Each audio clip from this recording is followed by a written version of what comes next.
গতকাল তোমাদের সাথে একটা ভিডিওতে শেয়ার করেছিলাম যে মামামের বার্থডে উপলক্ষে তোমাদের দাদাভাই হচ্ছে ওর জন্য একটা অনলাইন থেকে তোমার হচ্ছে টপ অর্ডার করেছিল, যাতে প্যান্টগুলো দিয়েও পরতে পারে। প্যান্টগুলো তো আগেই শেয়ার করেছিলাম।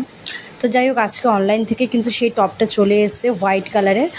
আর মামামকে আজকে কিন্তু একটু রাধারানী সাজিয়েছিলাম, তাই ওর হাতে দেখো আলতা লেগে আছে। তো আমি বলছিলাম যে আলতা ধরে জামাটা ধরতে না, নইলে তো জামাটা একদম কালার হয়ে যাবে। তো এই যে দেখো, তোমাদের দাদা অফিস থেকে আসার পথে মানে যেহেতু পার্সেলটা এসেছিলো আগেই, তারপরে নিয়ে এসছে। তো এই যে এখন খুলে দেখাচ্ছে। টপটা ভীষণ সুন্দর এসছে আর খুব নরম আর সফট, খুব ভালো লেগেছে আমার টপটা। তো তারপরে আমি আর কি ওকে প্যান্ট দিয়ে পরিয়েছি, মানে যে প্যান্টটা ওর জন্য নেওয়া হয়েছিল, যে দুটো প্যান্ট তার মধ্যে একটা প্যান্ট দিয়ে ওকে পরিয়ে দিলাম। দেখলাম বেশ ভালো মানিয়েছে, ঠিকঠাক আছে। তো আসলে বার্থডের দিন তো এতগুলো ড্রেস আর পরা হবে না।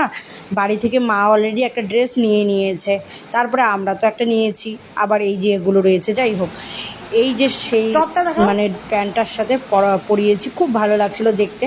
তারপরে কিন্তু আমরা চলে গেছিলাম রান্নার লোককে বলতে। তো এই যে দাদাটা রান্নার কাজ করে, বাসনপত্র সব দেয়, তো সেখানেই গিয়েছিলাম। বুঝতেই পারো, সামনে মাত্র দুটো দিনও বলা চলে না, একটা দিন, তার মধ্যে সবটা রেডি করছি একটু একটু করে।